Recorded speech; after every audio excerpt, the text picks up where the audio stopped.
prazer estar aqui. Abra sua Bíblia no livro de Jeremias. Jeremias 32. Peço que depois da leitura você continue com sua Bíblia aberta. Nós vamos trabalhar esse capítulo todo, mas inicialmente nós vamos ler os versos 6 e 7. Temos um desafio hoje, 44 versículos. Versos 6 e 7. Capítulo 32, versos 6 e 7. Posso ler? Amém. Diz assim a palavra do Senhor. Disse, pois, Jeremias: veio a mim a palavra do Senhor, dizendo: eis que Ananel, filho de teu tio Salum, virá a ti, dizendo: compra o meu campo que está em Anatote, pois a ti, a quem pertence o direito de resgate, compete comprar. Senhor Deus e Pai, mais uma vez nós rogamos a Ti que Tu tenha misericórdia, Senhor. Que Tu possa falar mais uma vez esta noite. Tu conhece as nossas necessidades. Tu conhece tudo sobre as nossas vidas. Que Tu possa ministrar a Tua igreja nesta noite. Me ajuda a expor a Tua palavra. Não me deixa diminuir nem aumentar nada, Senhor. Apenas expor a Tua palavra. E que na medida que a Tua palavra for sendo exposta, o Teu Espírito Santo possa trabalhar nas mentes. Mas que não fique só na mente, que caia no coração. Que caia no solo fértil. E esse solo, Senhor, possa dar fruto. É isso que te pedimos em nome de Jesus. Amém. Os irmãos podem sentar. Geralmente, eu gosto de dar um tema às pregações, mas eu não dei um tema a esse texto, porque ele é um texto muito rico. Ele é um texto narrativo, em que Jeremias conta uma história, mas, ao mesmo tempo que ele é narrativo, ele é muito profundo em seus ensinamentos. Nós vamos ver que esse texto, ele fala da disciplina de Deus, ele fala da obediência do profeta, ele fala da forma graciosa e restauradora que Deus cuida do seu povo. Mas o que me chama mais a atenção nesse texto é que nós podemos ter esperança naquilo que aos nossos olhos não tem mais jeito. Pode ser um casamento, pode ser filhos, pode ser saúde, pode ser vida profissional, pode ser até você mesmo.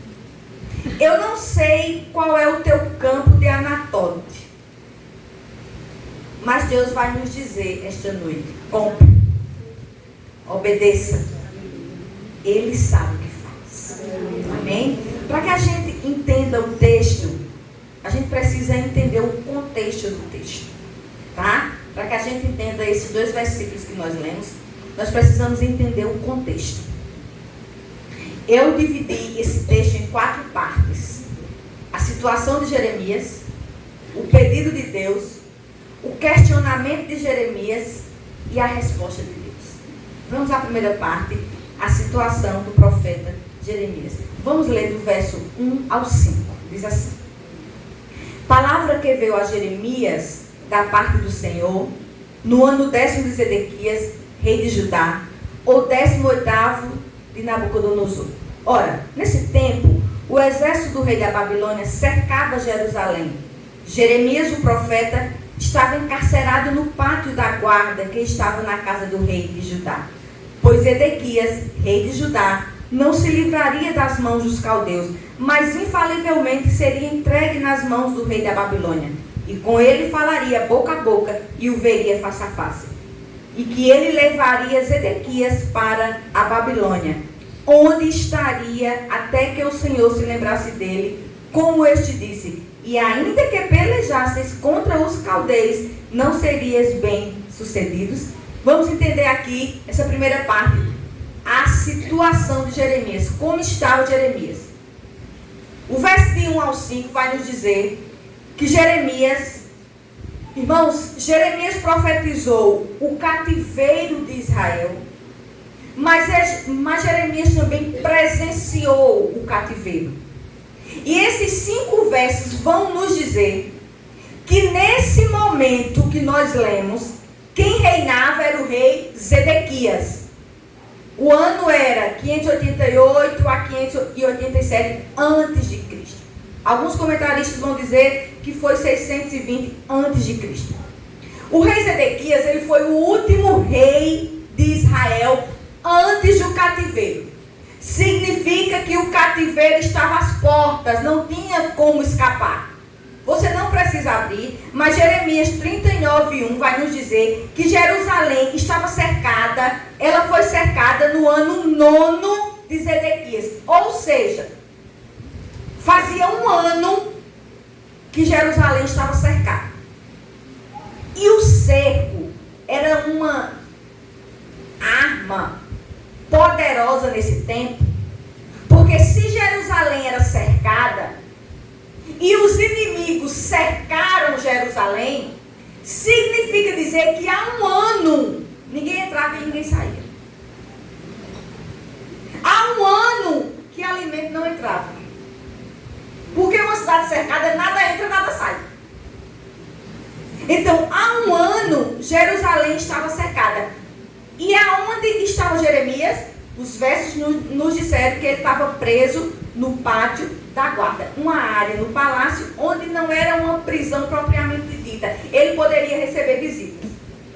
Mas por que Jeremias estava preso? Os versos nos disseram: por falar a verdade. Detalhe: por que ele estava preso? Porque nesse contexto aqui tinha os falsos profetas, que não é diferente de hoje. Israel no desmantelo, Israel em pecado, e os falsos profetas dizendo: paz e segurança, viva a vida de vocês como vocês quiserem. Mas Jeremias se levanta e diz: assim diz o Senhor, o rei, a nação, todos serão entregues nas mãos do rei da Babilônia. Zedequias, que era o rei, não gostou e mandou prender Jeremias. A intenção de Zedequias talvez não fosse nem castigar Jeremias, mas a intenção de Zedequias era silenciar Jeremias. E aí, quando a gente olha para hoje, a gente vê que querem silenciar quem prega a verdade. O pregador da verdade, ele é mal visto. O pregador da verdade, ele é silenciado. Ele não tem muitas curtidas. Ele não tem muitos seguidores. Ele não tem fã-clube. Porque ele fala a verdade. E o que é que nós temos feito com a palavra de Deus domingo após domingo? Quando você frequenta a igreja, quando você ouve a palavra de Deus e quando você não a pratica, você está como essas pessoas estavam aqui, querendo silenciar a voz de Deus. Então essa é a primeira parte, era a situação de Jeremias. Jeremias estava preso por falar a verdade. Vamos agora à segunda parte, versos 6 ao 15, para que a gente entenda bem o texto. Disse, pois, Jeremias: veio a minha palavra do Senhor, dizendo: eis que Ananel, filho de teu tio Salum, virá a ti, dizendo: compra o meu campo que está em Anatote, pois a ti a quem pertence o direito de resgate compete comprar. Veio, pois, a mim, segundo a palavra do Senhor, Ananel, filho de meu tio, ao pátio da guarda, e me disse: compra agora o meu campo que está em Anatote, na terra de Benjamim, porque teu é o direito de posse e de resgate. Compra-o. Então entendi que isto era a palavra do Senhor. Comprei, pois, de Ananel, filho de meu tio, o campo que está em Anatote, e lhe pesei o dinheiro, 17 ciclos de prata. Assinei a escritura, fechei-a com selo, chamei testemunhas e pesei-lhe o dinheiro numa balança. Tomei a escritura da compra, tanto a selada, segundo mandam a lei e os estatutos, como a cópia aberta. dei-a a Baruque, filho de Nerias, filho de Maazéias, na presença de Ananel, filho de meu tio, e perante as testemunhas que assinaram a escritura da compra, e na presença de todos os judeus que se assentavam no pátio da guarda. Perante eles dei ordem a Baruque, dizendo: assim diz o Senhor dos Exércitos, o Deus de Israel, toma esta escritura de compra, tanto a selada como a aberta, e mete-as num vaso de barro, para que se possam conservar por muitos dias. Porque assim diz o Senhor dos Exércitos, o Deus de Israel, assim se comprarão aqui, ainda se comprarão casas, campos e vinhas nesta terra. A segunda parte, o pedido de Deus. Irmãos, Jeremias estava preso, Jerusalém estava cercada, e Deus faz um pedido a Jeremias. Deus diz a Jeremias: um parente seu vai vir lhe oferecer um terreno e você vai comprar. Em Levítico 25 era lei um parente próximo comprar uma propriedade dessa pessoa que está querendo vender, para que essa propriedade não fosse para outra pessoa que não fosse da família. E a Bíblia nos diz que Jeremias faz conforme Deus mandou. Jeremias faz tudo direitinho. Jeremias pagou, Jeremias assinou a escritura, Jeremias fechou o conselho, chamou testemunhas, entregou a escritura a Baruque, provavelmente seu servo, e mandou Baruque colocar num vaso de barro para ficar conservada. Por quê? Porque nesse tempo não tinha cartório, nesse tempo não tinha cofre. Então, se você quisesse guardar algo para que ficasse conservado, tinha que ser num vaso de barro. E ele diz: olha, Baruque, guarda, porque Deus me disse que ainda vão se comprar casas, campos e vinhas nesta terra. Irmãos, até aí tudo bem. Se fosse uma terra normal, mas não era. Era um campo em Anatote. Vamos entender? Anatote, pequeno lugar ao norte de Jeremias, ao norte de Jerusalém, repleto de campos, trigo, oliveiras e cisternas. Era em Anatote que Israel ia pegar água. Mas o campo de Anatote não ficava dentro de Jerusalém, ficava fora dos muros de Jerusalém. O que é que a gente entende? Que estava o quê? Cercada. Estava com os inimigos.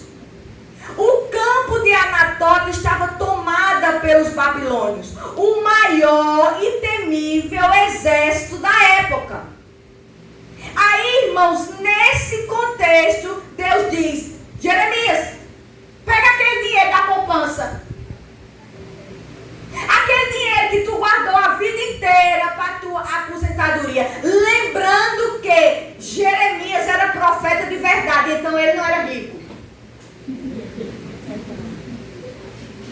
Ele não era os profetas que comiam na mesa de Jezabel. Então, as economias que Jeremias tinha, Deus estava dizendo: vai lá e compra o campo de Anatote. Irmãos, que pedido. Qual é o corretor que ia comprar um campo? Qual é o corretor que ia comprar uma casa na faixa de Gaza? É isso aqui. Quem é que tem dinheiro e vai comprar uma casa numa periferia de Campina Grande? A gente está vendo que as casas de ruas estão tudo com placa. Vende-se, vende-se, vende-se. Sabe por quê? Porque quem tem dinheiro está em condomínio. Porque condomínio é seguro. Porque a lógica é essa: quem tem dinheiro compra o melhor. Quem tem dinheiro vai na vantagem. Um corretor jamais compraria esse campo de Anatote. Talvez o primo de Jeremias, ao receber o dinheiro, pode ter passado por outro e ter dito: me livrei de uma bomba. Vendi uma bomba. Vendi um terreno que ninguém quer e que está tomado pelo inimigo. Otário. Sabe o que eu aprendo, irmãs? Deus não tem a obrigação de nos explicar tudo, não. Aleluia. Tem não. Deus nos convida a obedecer sem saber o que vai acontecer depois. Esse é o desafio, obedecer sem saber o que vai acontecer depois. Jeremias obedeceu, irmãos. E a gente precisa obedecer. Que Deus nos ajude a obedecer quando a gente não compreende as situações. Irmãs, tem coisa que a gente não entende. A gente não entende. Que Deus nos ajude a obedecer quando nos sentimos fracos nas situações. Que Deus nos ajude a obedecer quando pensamos que aquilo será o fim de tudo. Que Deus nos ajude a nos alegrarmos perante a sua vontade e não a nossa. Deus não nos chamou para fazer a nossa vontade. Irmãs, tem coisa que eu vou morrer sem entender. Eu tenho uma sobrinha que daria a vida para ter um filho. É estéril. Aí a gente olha para a noiada, todo ano é um. Irmãs, tem coisa que se a gente não... A gente surta. Todo ano é um, não pode ver uma sorba.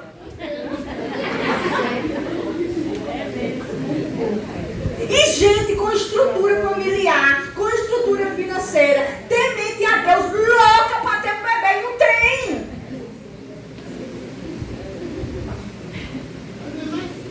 Irmãos, tem coisa que se a gente não entende, não dizer, Senhor, eu não estou entendendo, mas me ajuda a viver a tua vontade. Você surta, irmãos. Esses dias, eu ia no médico e 9h30 da manhã estava de frente à clínica que eu vou, uma gordinha, tão feliz, balançando as pernas assim, morrendo de rir, comendo 2 coxinhas e uma Coca-Cola. E eu disse para a pessoa que estava comigo, ó, isso não tem um colesterol alto, isso não tem diabetes, isso não tem câncer. Você entende? Não, irmão. Então Deus não é obrigado a nos explicar tudo. Que Deus nos ajude a viver a sua vontade. Que você possa dizer essa noite, Senhor, eu não estou entendendo nada. Eu estou com medo, eu estou frágil, mas me ajuda a te obedecer.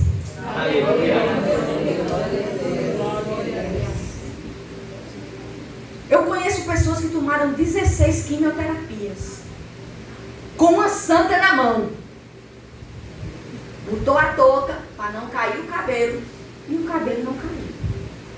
Eu tomei 6 quimioterapias, a mesma touca dela, na mesma clínica, o mesmo médico. Na terceira eu estava careca. Tem quem entenda?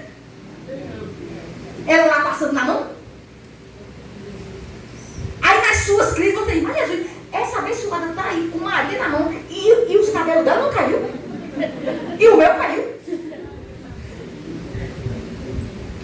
Eu sou ser humano, irmãos. Vocês não estão entendendo? Então não vá nesse discurso que porque você é crente, tudo vai ser maravilhoso. É mentira. Você vai para Doutor Maia, se você pensar. Porque às vezes o ímpio é mais bem sucedido do que você. Nós não somos melhores do que ninguém. Então que você possa dizer, Senhor, me ajuda. Eu não estou entendendo não, mas me ajuda a obedecer com alegria, com contentamento. Compre seu campo de anatólia. Invista no que você pensa que não tem mais jeito. É aquele marido que se você pudesse, você jogava no lixo. Invista. Tem jeito. É aquele filho que tem que dar trabalho. É aquele trabalho que você diz assim, já deu o que tinha de dar, eu não aguento mais. Invista. E Deus disse a Jeremias: guarda a escritura, porque hoje esse campo está tomado pelo inimigo, mas ainda comprarão casa, campos e vinha nesta terra. Aquilo que te traz tristeza hoje pode te trazer alegria. Aquilo que te inquieta hoje pode te trazer paz amanhã.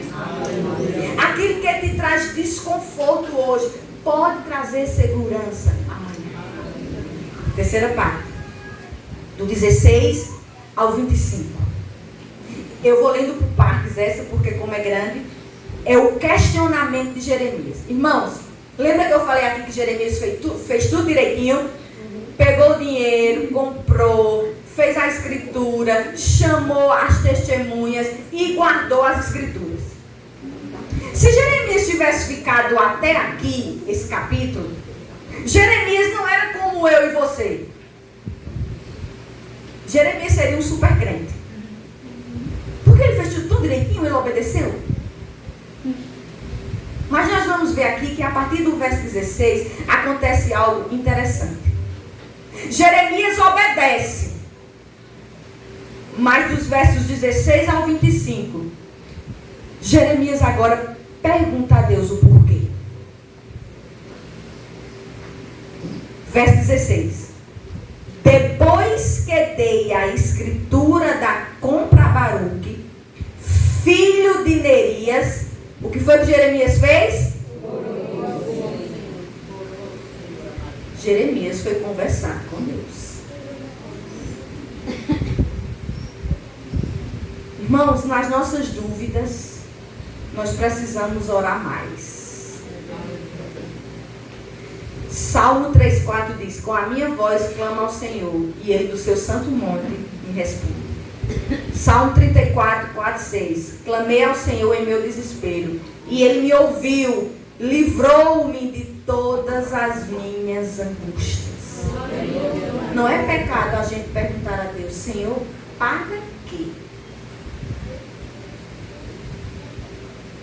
Senhor, por que está acontecendo isso? Às vezes a gente se programa tanto para umas coisas, não é verdade? E vem algo assim arrebatador na nossa vida. Eu tenho 2 filhas, as 2 já são casadas, eu vou ser vovó, duplamente. Daniel e Aurora. E eu casei uma em 2021 e a outra ia casar em 2022. E meu marido, tudo era assim: depois que Júlia casar, a gente vai fazer isso. Depois que Júlia casar, a gente vai viver o nosso melhor momento. A gente vai fazer isso, vai ser um casal de namorado. Depois que Júlia casar, e tome planos e tome projetos. Depois que Júlia casar, eu pinto a casa. Depois que Júlia casar, tudo era depois que Júlia casasse. Casamos Júlia 12 de novembro. Dia 29 de dezembro do mesmo ano, eu descubro um câncer de mama. Irmãos, e eu disse: Senhor, por quê? Agora. Ia ser tudo tão bom. Aí Deus disse: quem disse que não vai ser?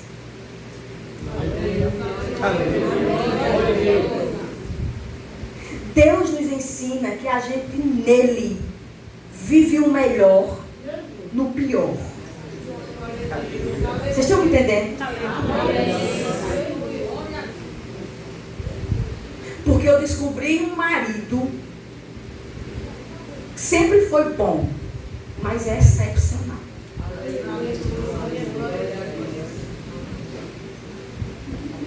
Você vive o melhor no tempo de Deus. Não existe pior para Deus.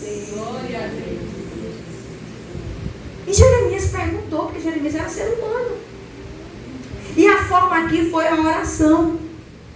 Mas é interessante que a oração de Jeremias não foi logo se lamentando: oh, meu Deus.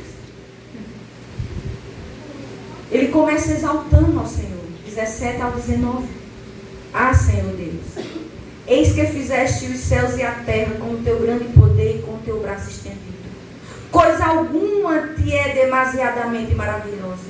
Tu usas de misericórdia para com milhares e retribuis a iniquidade dos pais nos filhos. Tu és o grande e o poderoso Deus, cujo nome é o Senhor dos Exércitos.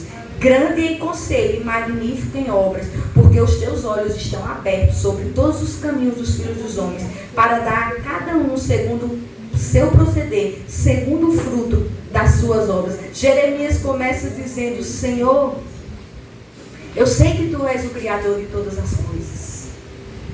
Senhor, eu sei que para ti nada é impossível. Eu sei, Senhor, que quando tudo aqui se torna impossível, tu nos dás força para mudar qualquer situação. Senhor, tu és grande em misericórdia. Senhor, tu é grande, tu é poderoso, tu planeja tudo. Em ti há todo conselho, nada passa despercebido sem a tua atenção. Tu és o Criador de todas as coisas. Sabe o que era que Jeremias estava dizendo? Diante de um Deus tão grande desse, vale a pena obedecer, sem entender. Vale a pena se colocar na posição, sem entender. Porque se eu digo que Deus é grande e Ele controla todas as coisas, eu estou dizendo que tudo que acontece na minha vida, principalmente as coisas más, está debaixo da direção de Deus. Não é Satanás que bota doença. É Deus que permite doença. É Deus que permite dia mau. Tem crente que tudo é Satanás. Vai pra lá, eu tenho um dono. Uma topada, Satanás. Se queima, é Satanás. O arroz queima, é Satanás.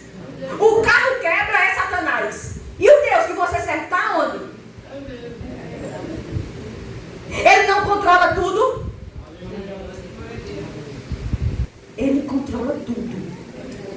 Agora, a diferença é que o Deus que você serve pega a situação adversa e transforma para o seu bem. Para te transformar em uma pessoa melhor, mais humilde, menos soberba, mais dependente. E ele começa dizendo: Senhor, eu te obedeço, porque em ti há todo poder. Não há nada impossível para ti. E depois ele vai lembrar do que Deus fez ao povo dele, verso 21 ao 22. Tiraste o teu povo de Israel da terra do Egito, com sinais e maravilhas, com mão poderosa e braço estendido e com grande espanto. E lhe deste desta terra, que com juramento prometestes a seus pais, terra que mana leite e mel. Jeremias está dizendo: Senhor, eu não posso esquecer do que tu já fizeste. Irmãos, não esqueçam o que Deus fez na sua vida. Primeiro, Ele salvou. Aonde você estaria agora se não fosse o entendimento da cruz do Calvário? Irmãos, como se enfrenta dificuldade sem Cristo? Eu não sei. Porque com Cristo já é arranjada. Imagina sem Ele. Mas você precisa trazer à memória aquilo que Ele dá esperança. O que foi que Deus já fez na minha vida? É isso que Jeremias estava dizendo. Jeremias estava dizendo: Senhor, tu tiraste o povo do Egito com sinais e maravilhas. Senhor, tu levantaste as pragas do Egito. Senhor, a praga do gafanhoto, a praga da rã, a praga das úlceras alcançava a casa dos egípcios, mas não alcançava a casa do teu povo. Deus destruiu o exército de Faraó. E Ele vai dizer: tu nos levaste a Canaã, uma terra que mana leite e mel.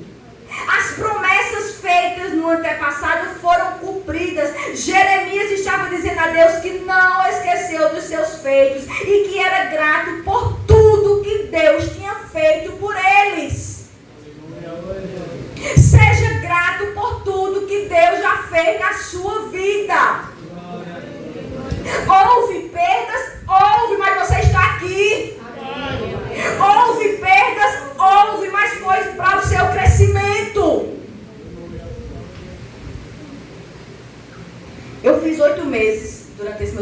esse meu tratamento, aconselhamento bíblico. Eu não conhecia aconselhamento bíblico. É perfeito. Porque o conselheiro bíblico vai fazer o que o psicólogo faz com a Bíblia. Aí é só lapada. E eu fiz 8 meses com uma pessoa de Fortaleza. Era por vídeo, de 15 dias. E tinha dia que eu estava daquele jeito. E eu dizia, Larissa, eu estou tão ansiosa. Aí ela disse, sabe qual é o problema do ansioso? É que o mundo gira em torno dele. Muito delicada. Maravilhosa. Aí ela dizia assim, tá ansiosa? Vá orar por 3 pessoas que estão em situação pior do que a sua.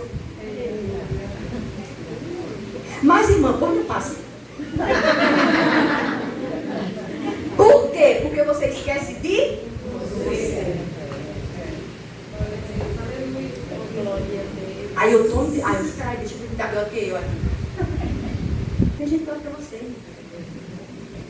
Por pior que sua situação esteja, tem gente pior do que você. Lembre-se daquilo que Deus fez. E eu ficava dizendo às minhas filhas, mas fulana, o cabelo não caiu. Aí minha filha dizia, quer tomar 6 ou 16? Quer tomar 6 sem cabelo ou 16 com cabelo? É isso. Olhe para o que Deus fez. Deus está fazendo e você está reclamando. Deus está fazendo e você está murmurando. Deus está fazendo e você está com descontentamento. Olhe de lado. Olhe o que Deus está fazendo. Não tem a manteiga, mas tem o pão. E tem gente que não tem o pão. Era isso que Jeremias estava fazendo. Olhando para o que Deus estava fazendo. Verso 23. Entraram nela. Ele vai continuar falando que Deus deu a terra ao povo, tá? Entraram nela e dela tomaram posse, mas não obedeceram a tua voz, nem andaram na tua lei. De tudo que eles mandaste que fizessem, nada fizeram, pelo que trouxeste sobre eles todo este mal. Jeremias aqui vai lamentar a rebelião contra Deus. Jeremias reconhecia o pecado de Israel. E ele vai dizer, foram desobedientes, não honraram o Senhor, foram ingratos, não ouviram o profeta. E o que está acontecendo, Senhor, é a tua justiça.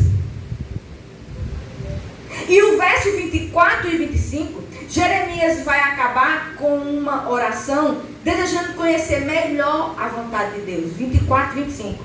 Eis aqui, as trincheiras já atingem a cidade para ser tomada. Já está a cidade entregue nas mãos dos caldeus, que pelejam contra ela, pela espada, pela fome e pela peste. O que disseste aconteceu, e tu mesmo o vês. Contudo, ó Senhor Deus, tu me disseste, compra o campo por dinheiro e chama testemunhas, embora já esteja a cidade entregue nas mãos dos caldeus. Jeremias está dizendo, me ajuda, Senhor, a entender a tua vontade, porque tu está vendo aqui que a cidade vai ser tomada. Tu está vendo que o campo de Anatote está com os inimigos, e tu me mandaste comprar. Irmãos, tem coisa que Deus manda a gente fazer que a gente não entende. E o pior, e quando Deus manda a gente fazer algo que a gente se sente idiota. Não tem coisa que Deus manda a gente fazer e a gente diz assim, Senhor, eu só estou fazendo porque tu já fez. Que humilhação, Senhor. Eu não precisava estar passando por isso, não. Jesus, tu quer mesmo, Jesus. Eu sou sincera, tem coisa que eu digo a Deus, Senhor, eu não queria ir para tal canto, mas eu tenho que ir, eu vou. Aí tu sabe que eu não queria. Sincero. Jeremias estava dizendo, Senhor, tu estás vendo que o campo está tomado. Agora, e tu ainda manda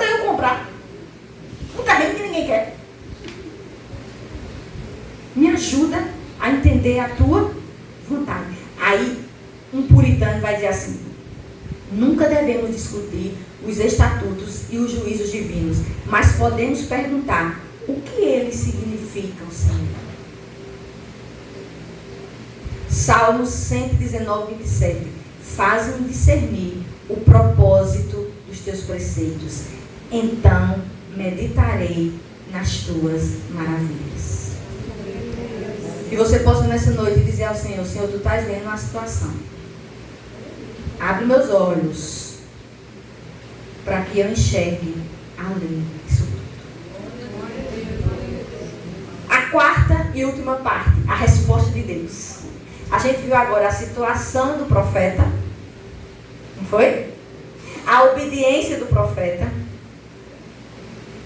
o questionamento do profeta, e agora vamos ver a resposta de Deus, a partir do verso 26, do verso 26 ao 44. Interessante que essa resposta de Deus é que primeiro Deus os acusa, e depois ele faz promessas preciosas. Interessante que nessa resposta de Deus, Deus mais uma vez vai começar reafirmando o seu poder e a sua soberania. Verso 27. Eis que, vamos para o 26. Então veio a palavra do Senhor a Jeremias dizendo: eis que eu sou o Senhor, o Deus de todos os viventes. Acaso haveria coisa demasiadamente maravilhosa para mim? Deus está dizendo: eu sou soberano. Existe alguma coisa difícil para mim? Deus estava dizendo: eu sou o que sou. Eu sou autoexistente. Tanto posso abençoar como amaldiçoar. Tudo que tem carne, tudo que tem vida, foi criado por mim. Verso 28 ao 35. Ele agora vai falar da situação de Israel. Verso 28, ele vai dizer: portanto, assim diz o Senhor: eis que entrego esta cidade nas mãos dos caldeus, nas mãos de Nabucodonosor, rei da Babilônia, e ele a tomará. Esse portanto, quando a gente vai para a língua portuguesa, significa assim sendo, por isso.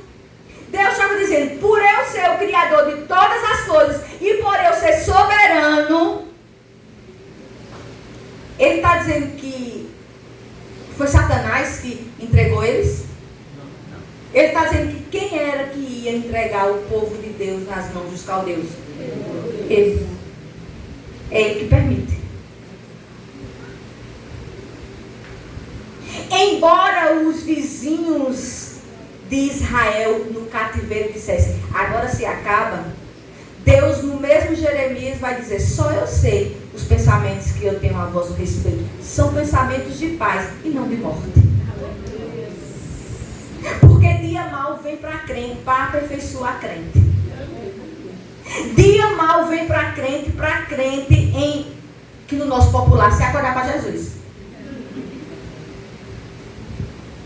Deus não age sem motivo, Deus não age sem razão. Irmãos, Ele começa a falar o porquê, e é para o seu bem. Que John Piper teve um câncer. Eu ainda não estou nesse estágio não. Ele escreveu um texto depois que do tratamento: obrigada, Senhor, pelo meu câncer. Eu disse: Senhor, eu ainda não estou nesse nível não, e talvez eu nem chegue. Mas quantas coisas nas nossas vidas que é libertador. A minha vida, eu passei com cabelo progressivo. E eu dizia: uma mulher sem cabelo escovado não é mulher.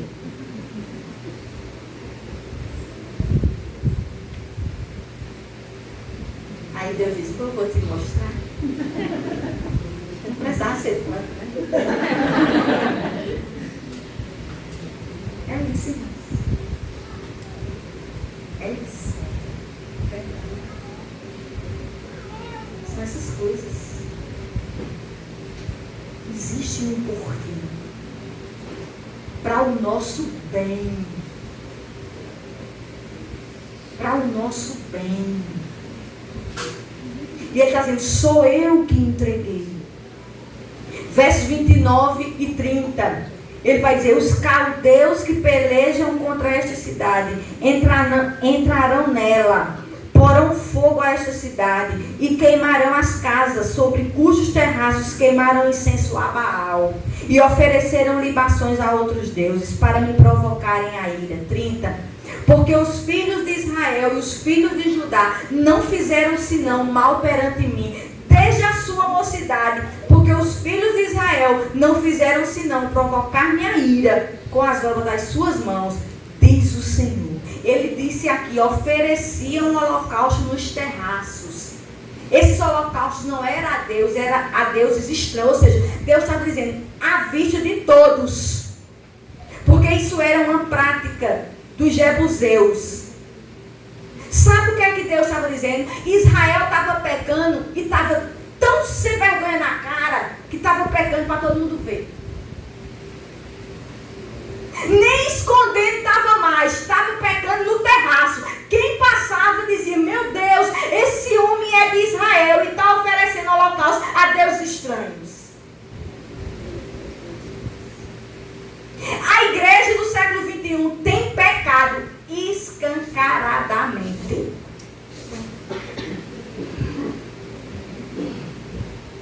As igrejas no mês de junho sofreram um esvaziamento. Mas as fotos na fonte não faltaram.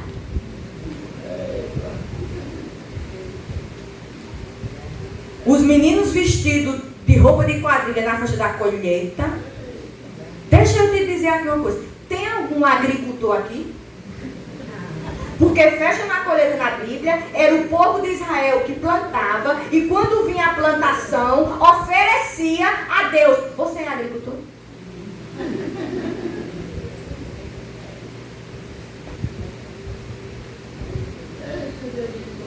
E ainda posta na internet. E ai de quem falar. Quem julga é Deus. Era para você estar chorando, porque quem vai lhe julgar é Deus. Não sou eu não. Igual a você. O povo estava fazendo a olhos vistos. E não estava nem aí. Verso 31.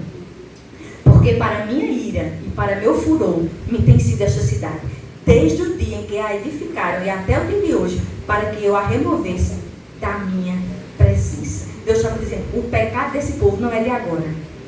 Desde que esse povo entrou em Canaã, que eles me provocam a ira. Verso 33. Viraram minhas costas e não o rosto. Ainda que eu, começando de madrugada, os ensinava, eles não deram ouvidos para receberem as advertências. Esse virou as costas, quando vai para o original, é uma expressão de mais profundo desprezo. Quando a gente não quer falar com alguém, a gente não se faz de doido e fica assim, ó. É essa ideia. Tô nem aí. Deixa passar. Deus disse que desde a madrugada que os ensinava, Deus levantou profetas para os instruírem, mas eles não quiseram os seus ensinamentos. Pelo contrário, fizeram pior. Tinham seus ídolos, não só nos altos e nos bosques, mas até no templo de Deus. E detalhe, irmãos, nos altos era onde sacrificava os filhos a Moloque. E Deus vai dizer que nunca passou pela mente tamanha abominação. Claro que Deus já sabia de tudo, mas o pecado era tão abominável. É uma forma de Deus expressar o quanto Israel foi longe do seu pecado. Mas a partir de agora ele promete restauração ao seu povo. Deus começa, vamos ler, do 36 ao 42. Agora, pois, assim diz o Senhor, o Deus de Israel, acerca desta cidade, da qual vós dizeis, já está entregue nas mãos do rei da Babilônia, pela espada, pela fome e pela peste. Eis que eu os congregarei de todas as terras, para onde os lancei na minha ira, no meu furor e na minha grande indignação. Tornarei a trazê-los a este lugar, e farei que nele habitem seguramente. Eles serão o meu povo, e eu serei o seu Deus. Dar-lhe-eis um só coração e um só caminho, para que me temam todos os dias, para seu bem e bem de seus filhos. Farei com eles aliança eterna, segundo a qual não deixarei de lhes fazer o bem. E porei o meu temor no seu coração, para que nunca se apartem de mim. Alegrar-me-ei por causa deles, e lhes farei bem. Plantá-lo-eis firmemente nesta terra, de todo o meu coração e de toda a minha alma. Porque assim diz o Senhor, assim como fiz vir sobre este povo, este grande mal, assim lhes trarei todo o bem que eles estão prometendo. Deus começa a revelar a Jeremias o motivo de comprar o campo de Anatope. Primeiro, eles voltariam à sua terra. E mesmo que eles não voltassem, os seus filhos voltariam. Eles estavam comprando aquele campo, talvez não para ele, mas para seus filhos. Segunda coisa, Deus renovaria a aliança com eles. Deus faria com eles um conceito eterno. Terceira coisa, Deus mudaria os seus corações, um coração inclinado a temê-lo todos os dias, e esse temor alcançaria seus filhos. Temor de Deus só com mudança de coração. Pode vir para a igreja todo dia. Pode usar a saia varrer no chão. O cabelo pode varrer o chão.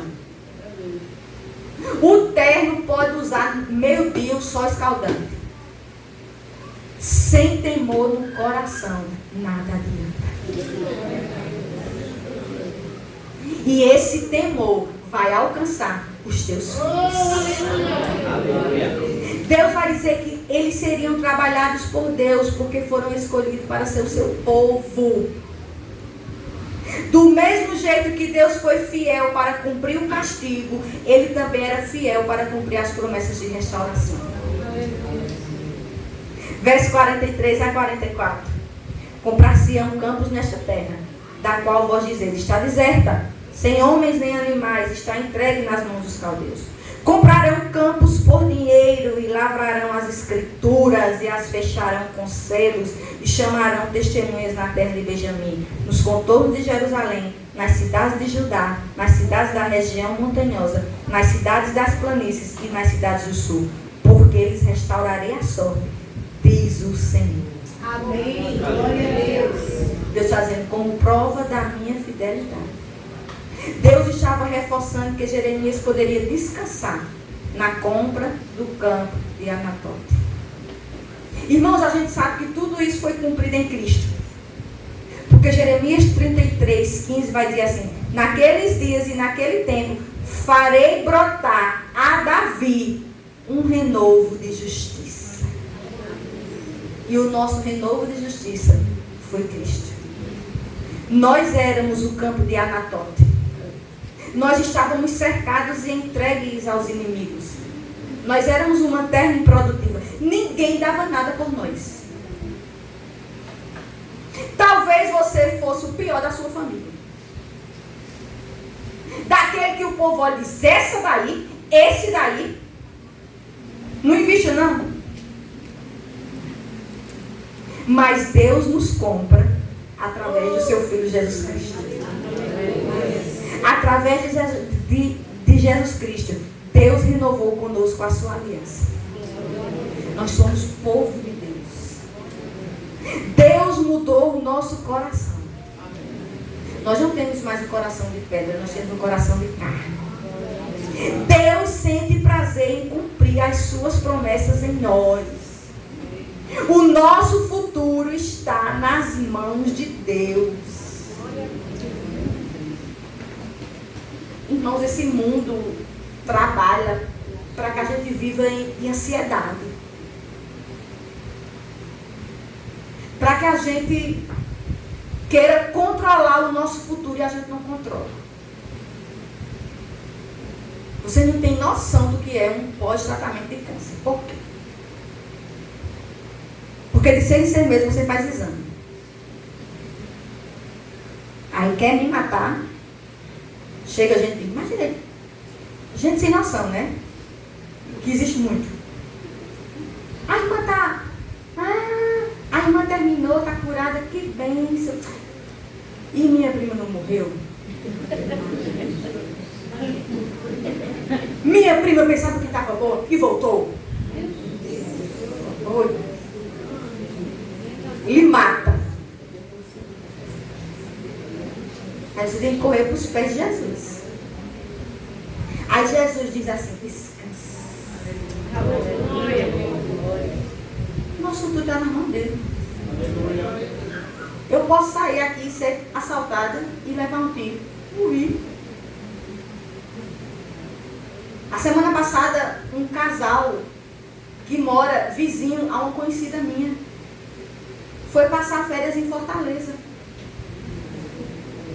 O apartamento deles pegou fogo, morreu os dois. Não sabe. O nosso futuro está nas mãos de Deus. Nós precisamos crer no futuro para nos alegrarmos com o nosso presente. Amém. Vivo hoje. Um presente que às vezes nos momentos difíceis nos faz duvidar de Deus. A minha filha é psicóloga. E a minha filha me trata como ela não pode tratar os pacientes dela, porque senão ela é processada. Aí eu ficava assim: mas Júlia, e se o tratamento não der certo? Morre, manhã. Vai pro céu. A senhora não vive dizendo que vai pro céu? Tratamento de choque. E daí?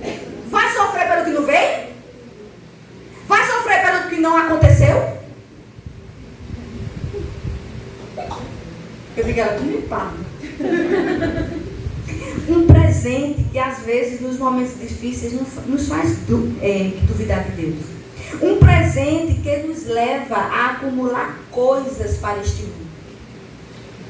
Um presente que quer roubar nossa certeza. Sabe qual, irmãos? Que nós temos um futuro glorioso nos esperando. Amém. Uma coisa que Larissa me dizia muito, a minha conselheira bíblica: aprenda, leve no seu coração. Janeide, você tem uma dupla esperança. Você olha para aquelas pessoas que estão fazendo tratamento com você e você tem uma dupla esperança. Você tem uma esperança de um diagnóstico terreno favorável. Mas se não der certo, você tem uma esperança gloriosa. É isso. Invista. Insista. Nada está perdido. Por acaso existe algo demasiadamente maravilhoso para Deus? Senhor Deus e eterno Pai, meu Deus, nós queremos exaltar o Teu nome esta noite. Nós queremos te agradecer pela Tua palavra. Senhor, quando nós estamos diante da Tua palavra, diante de Ti, nós sabemos a nossa pequenez.